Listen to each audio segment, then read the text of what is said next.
Governor Sindh doctor Ishrat इबाद ने क़याम अमन के लिए उलमा से भरपूर किरदार अदा करने की अपील कर दी है। गवर्नर हाउस कराची में जामिया बनूर आलमिया के मुतमिम मुफ्ती नईम और मौलाना तारिक जमील पर मुश्तमिल वक्त से मुलाकात में गवर्नर ने कहा कि हुकूमत कराची में क़याम अमन के लिए हर मुमकिन इक़दाम कर रही है। उलमाए कराम भी इस सिलसिले में भरपूर किरदार अदा करें।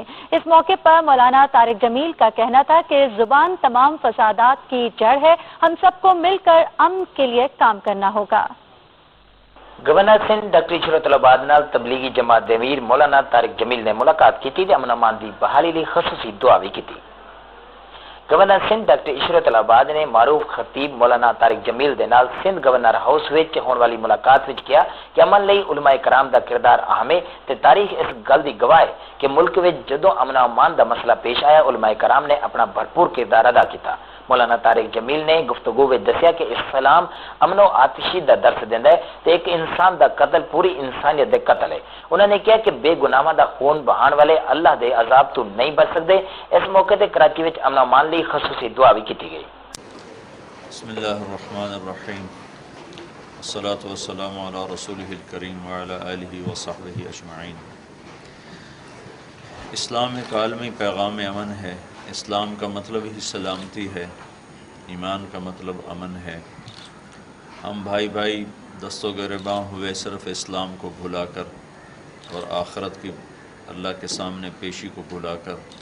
हमारे आने का कोई सियासी मकसद नहीं है, ना ही कोई सियासत से मेरा राबता और कोई ताल्लुक़ है।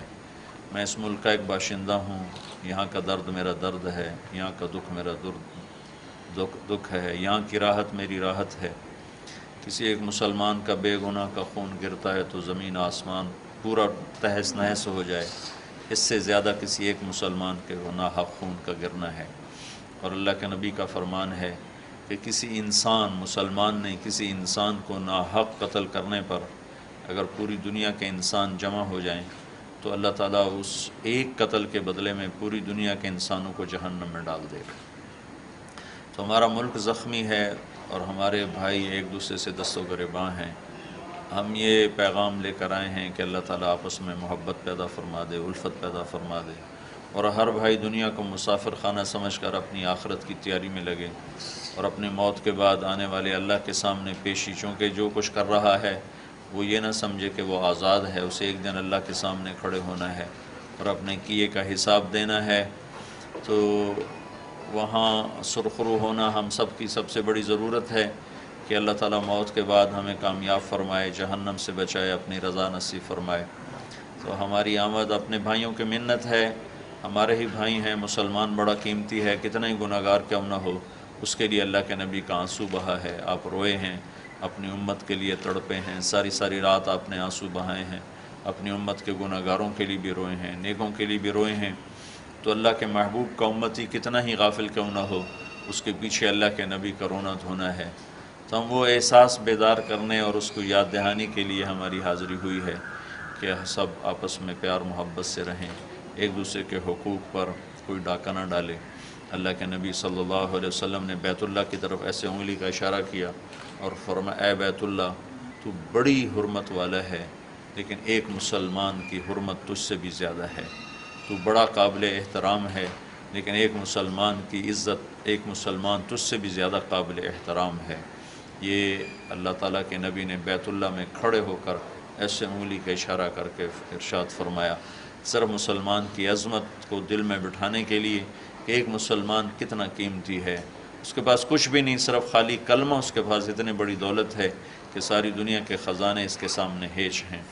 तो मुसलमान का कदरदान नहीं रहा और एक दूसरे का गिरबां उसके हाथ में है, कत्ल व गारत की फ़िज़ा है। ये हुकूमतों के बस की बात नहीं है, ये हम सब के करने का काम है। चूँकि हम इस मुआशरे के सिर्फ हुकूमत से मुतालबा करना कि हुकूमत अमन कायम करे, हुकूमत अमन कायम करे। बेशक हुकूमत के फ़राइज़ में है अमन को कायम करना, लेकिन इस मुल्क का हर फ़र्द ज़िम्मेदार है कि वो अमन के क़याम में कोशिश करे, मेहनत करे, अपनी ज़िम्मेदारी का एहसास करे। जब हम सारे मिलकर इसको जब कश्ती तूफ़ान में फंसती है तो सारे मुसाफिर मिलकर ज़ोर लगाते हैं तो अल्लाह अपने फ़ज़ल से किनारे लगाता है। तो उस वक्त हम तूफ़ान में हैं, भंवर में हैं और अल्लाह से बहुत ज़्यादा मांगने की ज़रूरत है। ख़ास तौर पर रमज़ान का महीना आ रहा है, اس میں آپ میڈیا والوں سے بھی کہتا ہوں، آپ بھی صرف فوٹو لینے پر نہ رہیں، آپ بھی اللہ کے دربار میں جھکیں، اللہ کے سامنے روئیں دھوئیں، نمازیں پڑھیں، اور اللہ پاک کے اور اللہ کے محبوب کے طریقوں کو زندہ کرنے کی کوشش کریں۔ سارا معاشرہ مل کر یہ کرے گا تو انشاءاللہ اللہ کی ذات سے امید ہے، کرنا تو اللہ نے ہے، ہم کوشش کریں گے میرا اللہ دلوں کو بدل دے گا، تو انشاءاللہ اچھے دن بھی دیکھنے کو اللہ نصیب فرما دے گا۔ شکریہ۔